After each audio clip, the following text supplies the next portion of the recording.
Peace, everyone, and welcome again to another Sabbath Insight with myself, Chief Yuya. I want to welcome the ANU community as well as all of those who are supporters and listeners and so forth and so on. As you see, the title of today's segment is Deep Down Inside, and I really want to speak about when our shadows rise up and change, and before we sort of get into that, I want to remind everyone of what some of our ancestors went through, not everyone's, but you think about a situation in 1739, near the Stono River in South Carolina. There was an enslaved African by the name of Jimmy. A lot of people called him Cato, and he led about 20 enslaved Africans who refused to live in the shadows, any longer. And they broke into a gun store. And then from there, they got some gunpowder as well. And they started beating drums and they raised up their own banner and they cried out for freedom. And where they were headed to was actually Spanish Florida, because they were told that that's where they could, gain liberty. Ultimately, the rebellion or the revolt was crushed, but it shook the colony with fear, when that happened. And it was a warning, like, shadows don't stay buried. You fast forward to 1811 in Louisiana, there was an individual by the name of Charles Deslandes, and he was actually a driver on a sugar plantation. And he led the largest slave or enslaved revolt in the history of the United States. They had cane knives, they had machetes, they had axes, a couple of stolen guns, and hundreds of them. They marched towards New Orleans, and they had a rally, a freedom cry, and they burned down plantations along the way. They recruited others along the way, and they were brutally suppressed. And there was sort of a trail of terror and ash, though, that was still left in the hearts of those who tried to master them.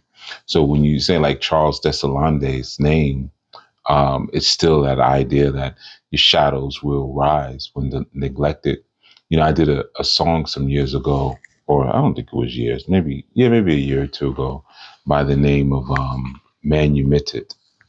And in that song, I pulled from some of the dialogue from an account from 1839, and that was for the La Amistad, which was a ship of enslaved Africans, and there was a revolt again on that by a brother. He was Mende. His name was Singbe Paye, and Singbe Paye, where most people know him in Americas as Joseph Sinkay. That was the name that they gave him. But he led, again, another rebellion. And yeah, they were chained down in the dark belly of a beastly ship, if you will. They were forced to mimic orders. They were forced to speak a language they didn't speak. But eventually they refused to remain in the shadows. So Singbe Paye, he broke free. He armed himself. He led the revolt. And they took the ship. They turned the tide. And eventually their case reached the Supreme Court, the U.S. Supreme Court. And many of them walked away free. So if you look at these names, Jimmy Cato, Charles Deslandes, Singbe Paye, you won't necessarily find these names in popular U.S. history books, of course, but ultimately the real life testimonies that you can look up, they speak to one thing. When people are forced to live double lives, when they're forced to live as shadows, and they're denied dignity, they're denied reflection, they won't stay quiet. they'll rise. Okay. The same principle applies in your own life. It's a true principle. The shadow that you bury, or the shadow self that you bury, the bitterness, the addictions, the laziness, the anger, it doesn't die quietly. It waits. So it copies you. It mimics your life. It's like the tethered in the film Us. One day it eventually will rise up. So before we go even further in this subject, which may be a little triggering, um, I would ask you to question yourself. Are you governing your inner kingdoms, or are you ignoring them? Are you feeding your true self, as we spoke about in some of the segments past, or are you feeding your shadow self? Because history has already taught us neglected shadows always rebel. Okay. Um, so to understand what some of this may look like, let's get into the concept of like distortions and doubles. When we talk about reaching down inside, we have to begin with distortion. We have to begin with deception, because those are two subtle, invisible forces, but they're very powerful. They shape the way we hear things. They shape how we see things, and they shape how we live. So if we start with distortion, in audio, we have what's called the Doppler effect. And the Doppler effect gives you a very natural example of what I'm speaking about. When a sound moves closer or further away, it seems to change pitch. If you've ever noticed, like sometimes when an ambulance siren is going by, as it comes towards you, um, the pitch may sort of rise, right? And then as it goes away from you, you'll notice the pitch will fall. So to come close to you, it's like, but then as it's going away and it's fading, it'll start going down. All right. That's called the Doppler effect. So there's a truth. The sound itself, though, has not changed. It's the same pitch, it's the same siren, but only your perception of the sound has changed. So life does the same thing to us all the time. If you think about stress, if you think about deadlines, if you think about the responsibilities that sort of rush you towards um, uh, or rush towards you, rather, like the siren, we'll put it that way. Suddenly, everything feels urgent. Everything feels like it's louder than what it actually is. And once it passes, it feels less important. So the situation didn't really change. Your perception of it did. You see? So spiritually, that's how distortion works. It tricks us into thinking that we need to react to noise instead of responding to the truth. So it makes us feel like the greatest battles that we're dealing with are outside of us, when most of the struggle that we have is actually inside of us. So that's distortion. Now let's deal with deception. Deception is the doppelganger. And in folklore, the doppelganger is your double. That's your shadow self. It's to see it was considered to be a bad omen or a bad sign. It meant death was coming or danger was coming. But in spiritual terms, your doppelganger is your false self, right? So the double you project to the world, the self that says, I'm fine. Somebody asks you, hey, how you doing? And when you say, oh, I'm good, man, I'm pretty good. I'm fine. Everything's all right. That's your doppelganger speaking. That's your false self. If you're breaking on the inside, if something's really not right on the inside, it's the self that boasts, but only because it's afraid of being small.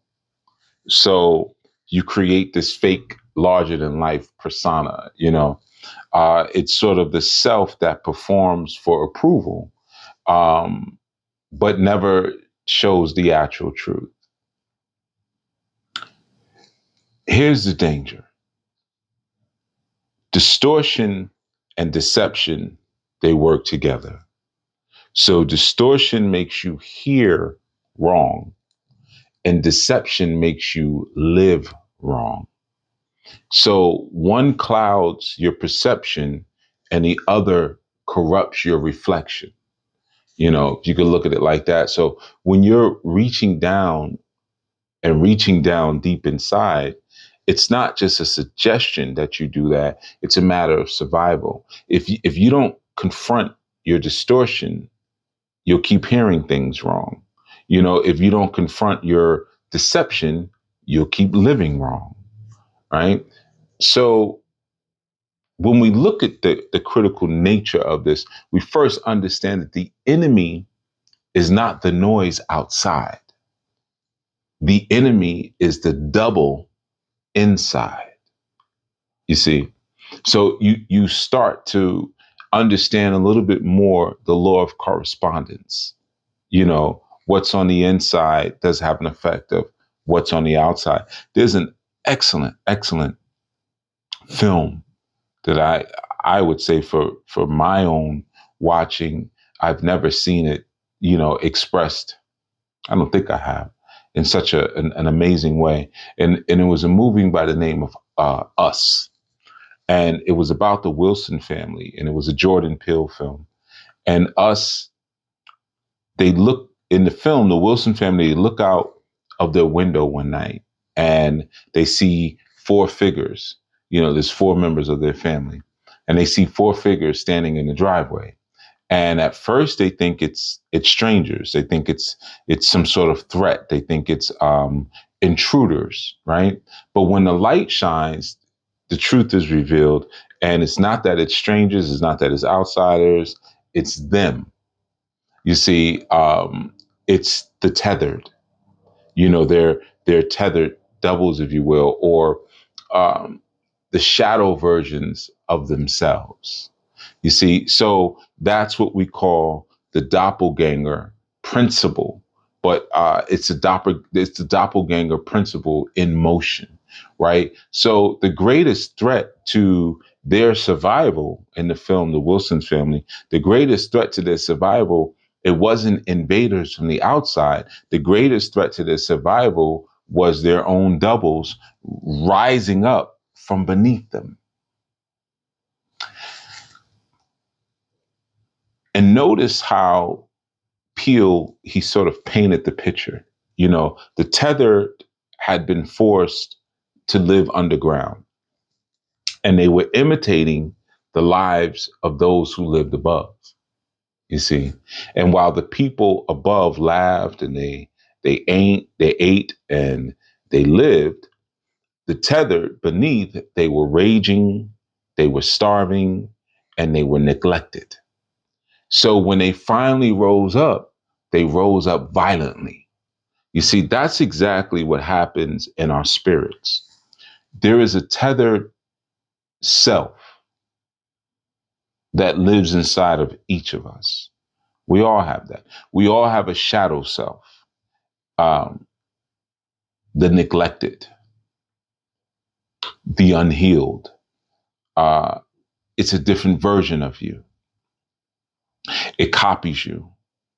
It follows you. It knows your every step.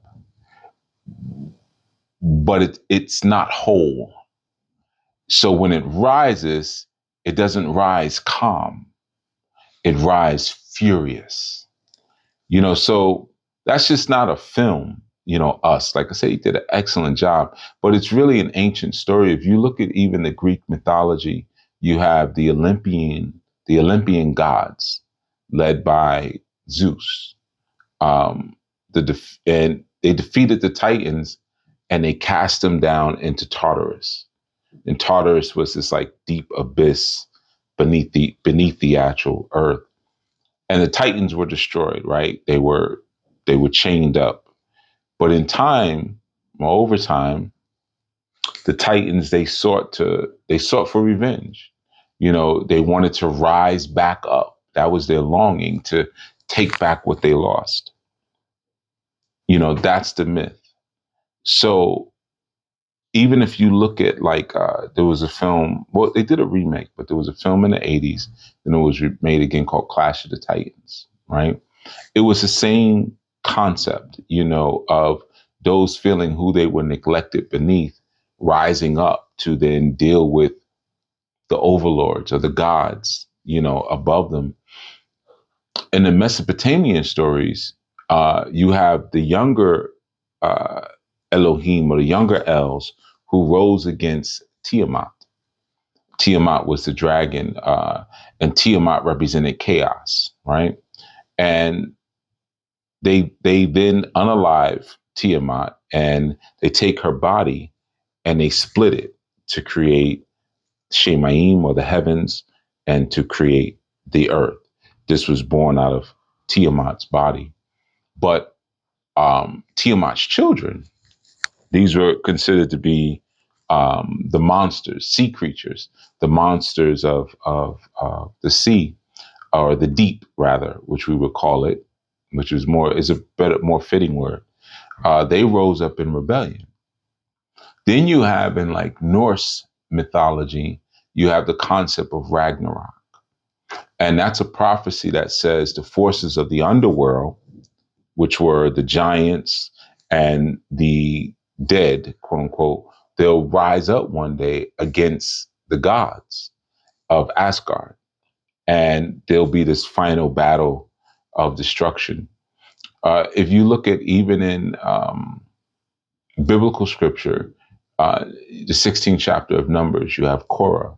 And Korah and his followers, they rose up against Moses and Aaron because they said, like, we're holy too, you know, and they resented the place that they were in, and their neglect of order became a revolt against authority. Even if you look at, I guess, one of the more famous ones in Isaiah 14, where Lucifer says, you know, I will ascend, even though he was a created being. You know, that's I think an important part as well. He was created. And a lot of times people who you create or you remake, those are the first ones to turn around and say, you ain't nothing. You know, children do that sometimes, man. You'll create them, you'll guide them, you'll lead them, you'll feed them, you'll wash them, you bathe them. Then they turn around one day and they start talking to you like you don't know anything, like you're dumb, you know. And they'll enter into this competition with you. They're going to do so much better than you, and they're going to do so much different than you, forgetting that you made them. You know, you created them, rather. You may not have made them, but you created them.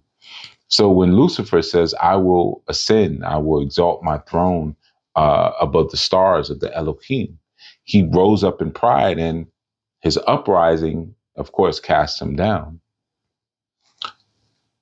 So think about what all of these stories have in common, right?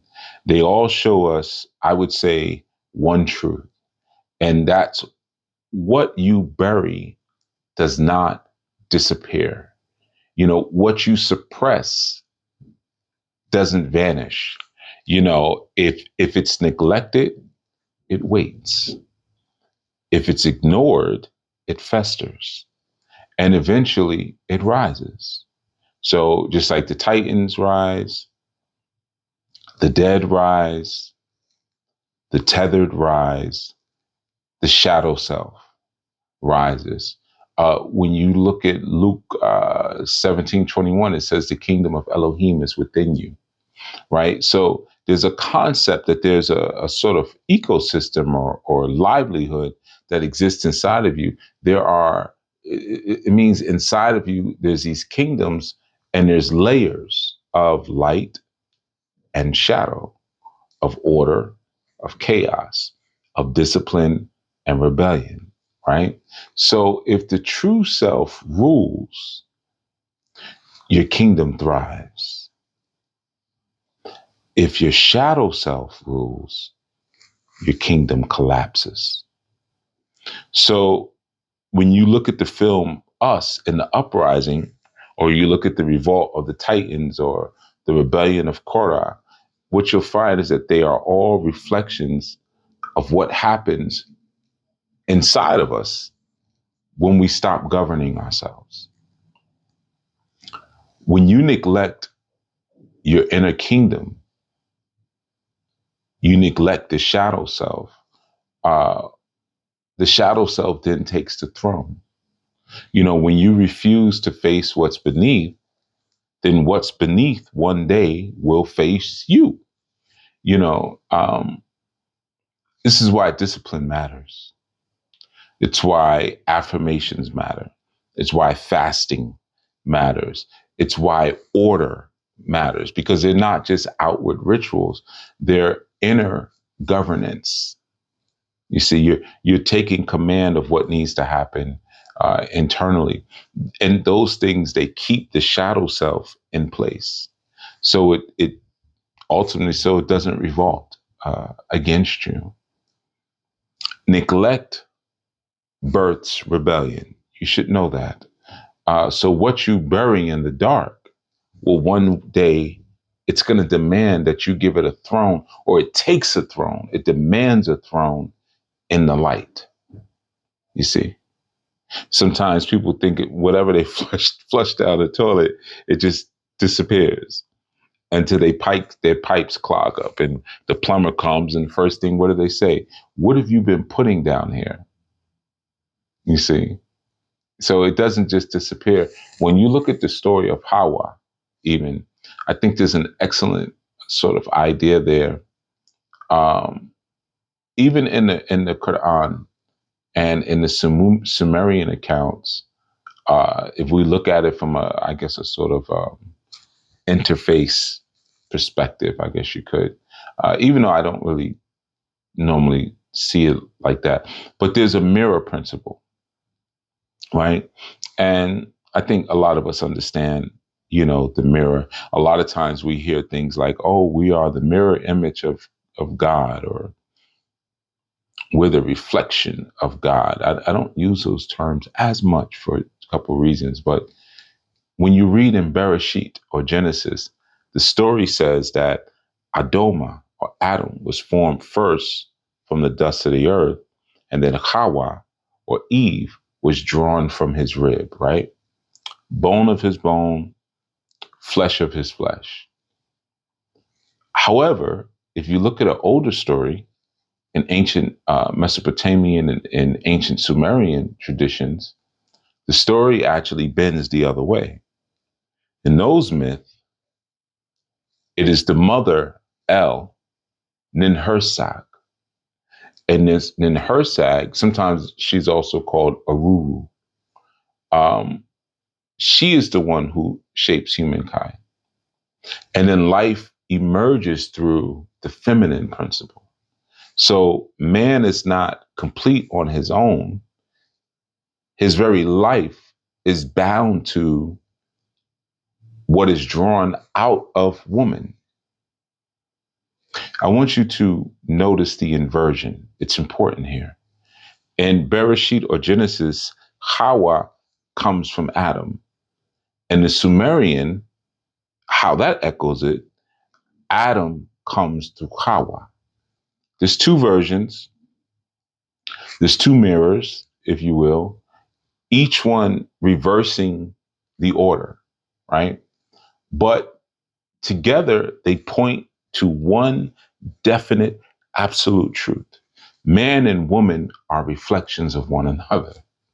So neither is whole without the other. So if you listen even to the Quran and you listen to Surah An-Nisa, this is where it says, "O mankind, be conscious of your Lord who created you from a single soul, and from that single soul created its mate.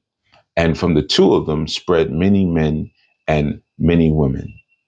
You know, so again, we have the idea here of a single soul. It's not Adoma versus Hawa, men versus women, you know, or Adam versus Eve. It's not the first and the second. There's one essence that's doubled. There's a reflection, an inversion. Here's the principle. A mirror never gives you the image as you imagine it, ever. It flips it, right? It unsettles you. Have any of you ever woken up early in the dawning and just went to the mirror or went to the bathroom, and then you go to the bathroom and then you go and you stand in front of your sink and you look in your mirror and you're like, whoa, what the heck is that?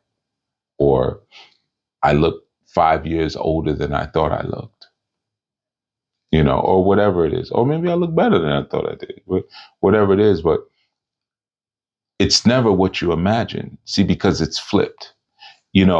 A mirror forces you to look at yourself differently. That's the point of the inversion. That's the accountability. See, when you look at your shadow self, you're looking to see a copy of yourself. No, your shadow self is an inversion of you. You are an inversion of the shadow. So Hawa was not created to flatter Adam. She was created to reflect him and to reveal what was hidden in him. In turn, Adam reflects her. So you have two mirrors facing one another, and each one is flipping the image. So this is why when you're reaching down and you're reaching down inside, it's not easy. It's difficult because you don't always meet the version of yourself you want to see. You meet the inverted self, the bizarro self, the backward self. You meet the part of you that unsettles you. You meet the part that contradicts your story. You see, the truth. The inversion is always where truth lives. So whether you're looking at the Sumerian myth, whether you're looking at the Genesis myth, or whether you're looking at the Quranic myth, they all say in different ways, you're doubled, right? And you're mirrored, and you are accountable to the reflection you see in the other. And if you refuse the mirror, if you fight the inversion, you'll feed the shadow self instead. If you accept the reflection, even though it's reversed, you then start to begin your repair process. So whether it's Adoma from Hawa or it's Hawa from Adoma, the truth is still the same. You can't escape your reflection, even when it comes in reverse. Think about what would be more terrifying for you if you're walking down the street and you see a dog coming your way. Even if you have a fear of dogs, it's not barking, things just coming your way. It could even be a wolf. But imagine walking down the street and seeing an inverted reflection of yourself coming your way. Can you picture that? Your own inversion? You see where you're left-handed, it's right-handed. You got a pimple on the right side of your forehead. It's got a pimple on the left side, but it's you. But it's inverted. All of the great things that you project about yourself, it shows the truth of why you do those projections and how you really feel about yourself. You see the truth of what you really are. You go outside with compression tank tops on to hide man boobs, or you go outside with I don't know, those bodysuits that women wear to try to make them not look so humongous. And it doesn't have any of that.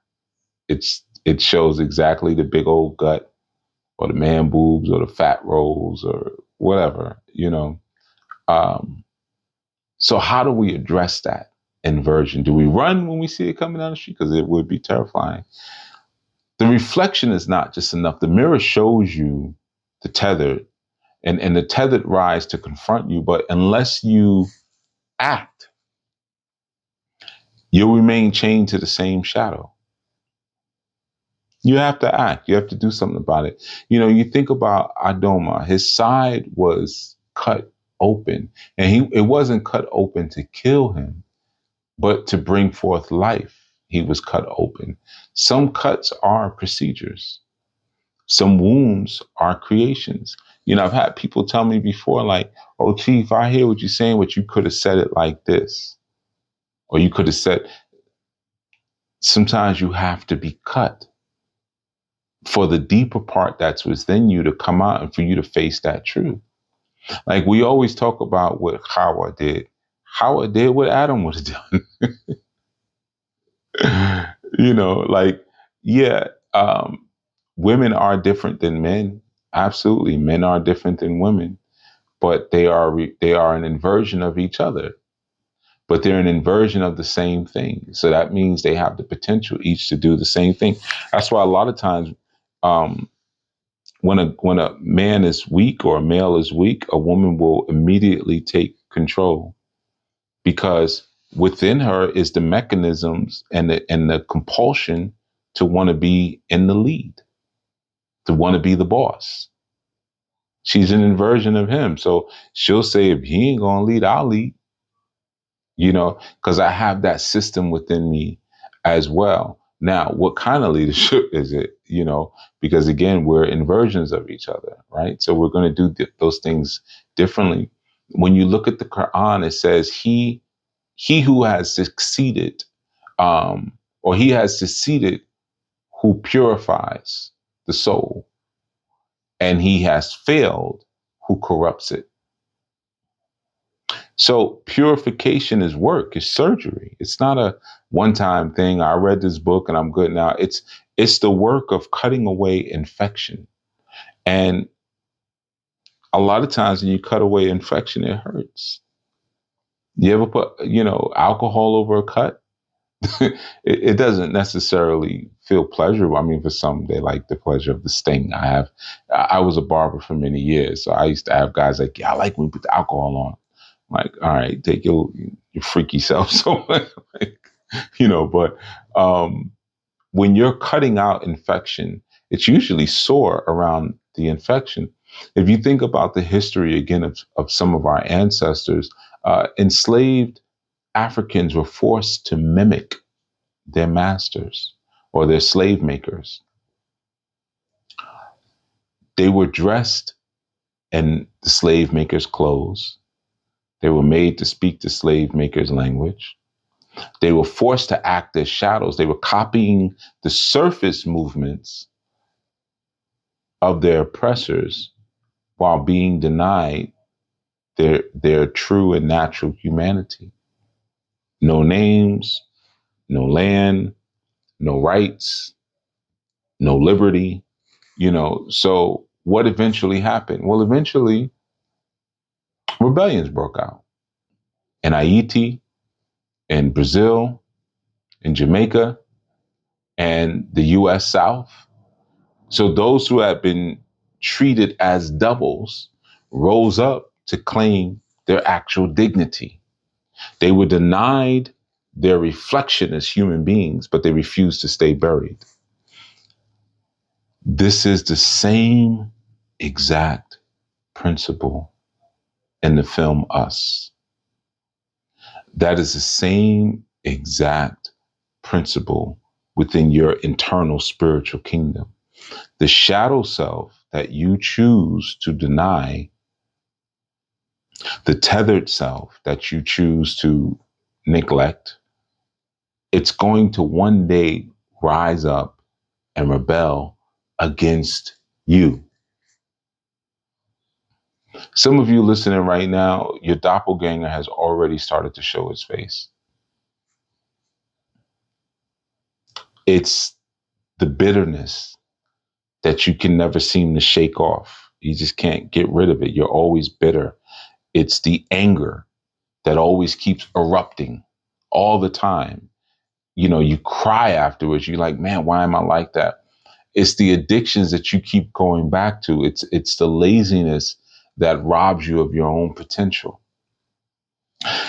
Those are your shadows. That is your tethered self. And your tethered self is reaching up and demanding recognition.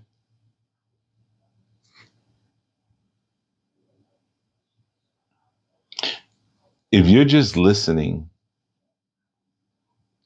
and you're cynical, if you're passive, if you're lazy,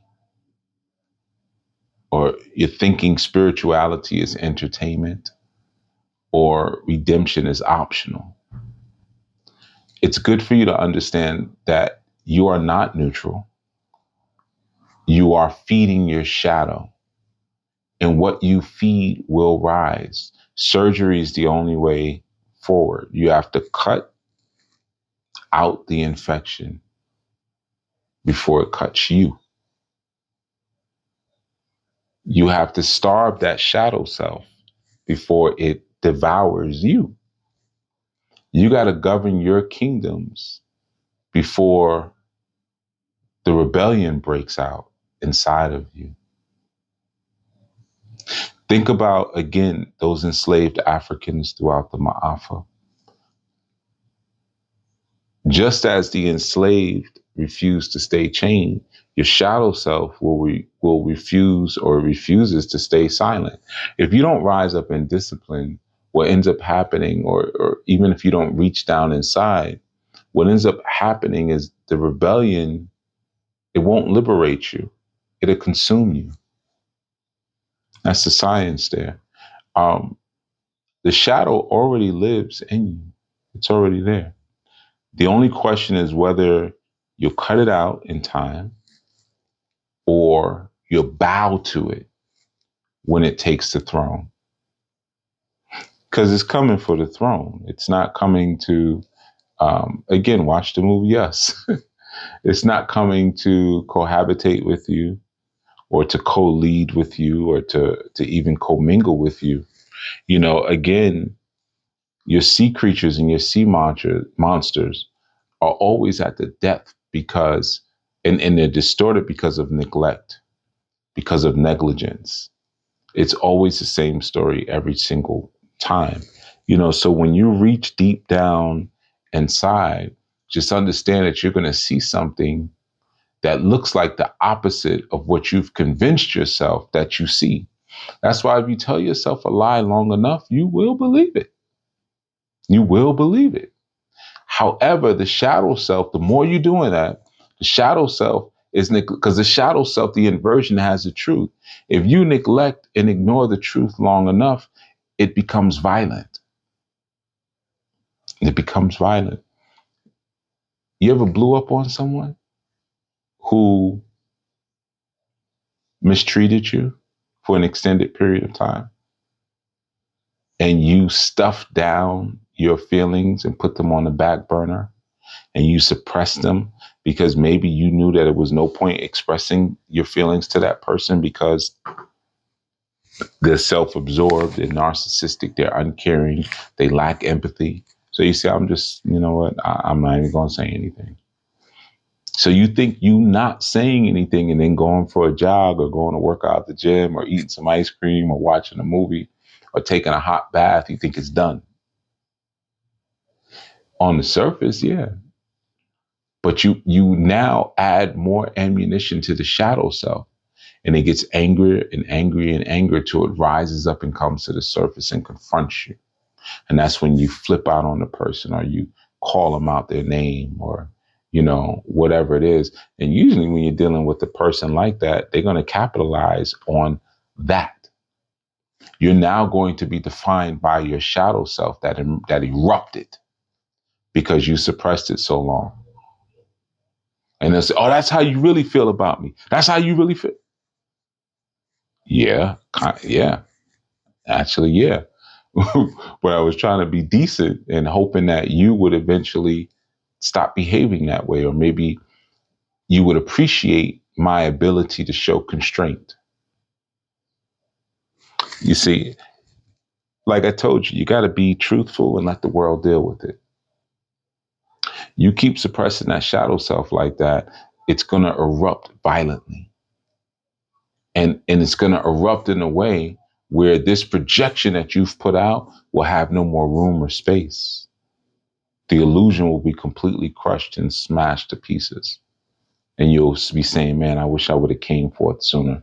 I wish I would have been honest about who I am sooner, or what I am sooner, or where I'm at, or how I feel sooner. I wish I would have done that. All right. So I want to thank you all for tuning in.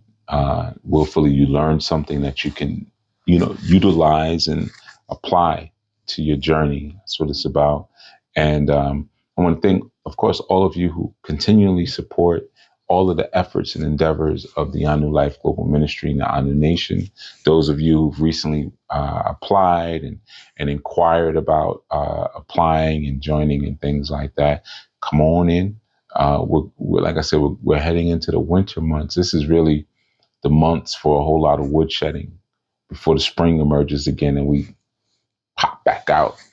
I know y'all see that flies going all over. I can't get rid of it. Now look, it's really amped up. Look, it's going into the lens and everything. It's all excited. But yeah, so I just thank you all, for your presence and your support and your comments. I do read them all. As you probably know, I respond to most of them. But thank you for sharing and just for the feedback. A lot of times, like I said, lessons hit people differently. And I don't know how it hits everybody. I know it hits some people, but not everyone. Or sometimes it's so very interesting to me when people get back to me years later. They're like, Chief, man, you taught this about that. And I'll be like, man, I taught that like in 2012 or 2013, and like, man, yeah, but I just heard it and it changed my whole perspective. And I appreciate the gratitude because we live in a society, in a world where people have truly, truly lost the science of gratitude. They are so self-centered.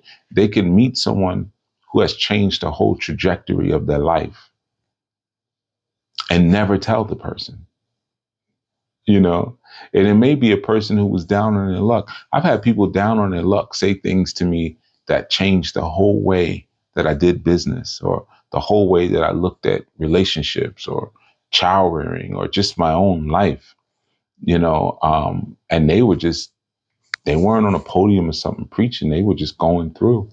You take out time to then go to those people and say, hey, man or ma'am, you said something to me some time ago, whatever, and this is what it did for me. Thank you.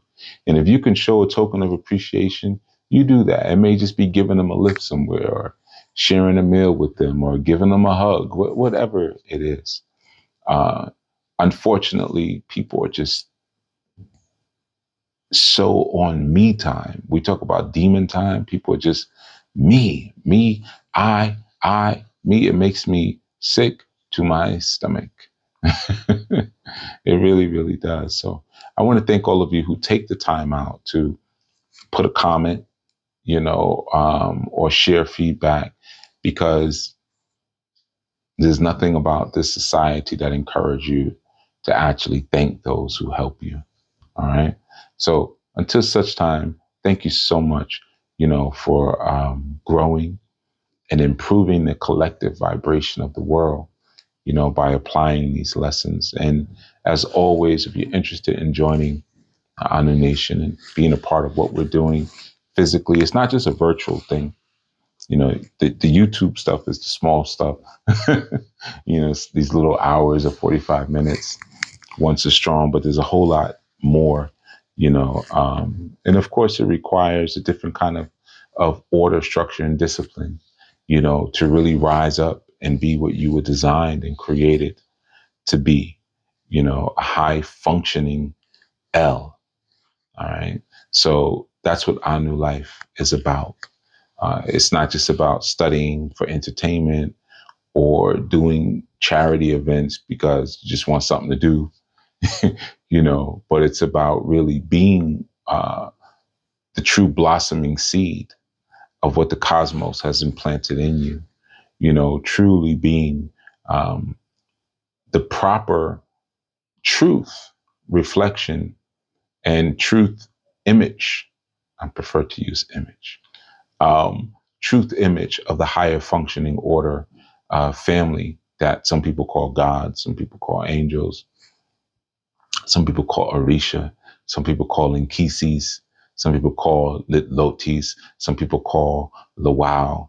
The names go on and on and on and on and on. Some people call them saints, but know ye not that ye are God's children of the Most High?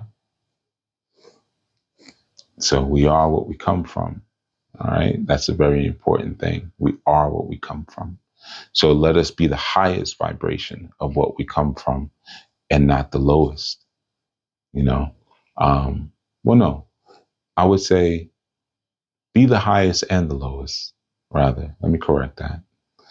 Be the highest vibration and the lowest vibration. Lowest vibration doesn't necessarily mean it's not good. Your lowest frequency may not necessarily be a bad frequency, and your highest frequency may not necessarily be a great one. It's an expansion of a bandwidth, and take up the full bandwidth that you were designed to take up. See where it goes. Be as terrible as you can possibly be. All right. Until such time. Shalom, everyone. Peace.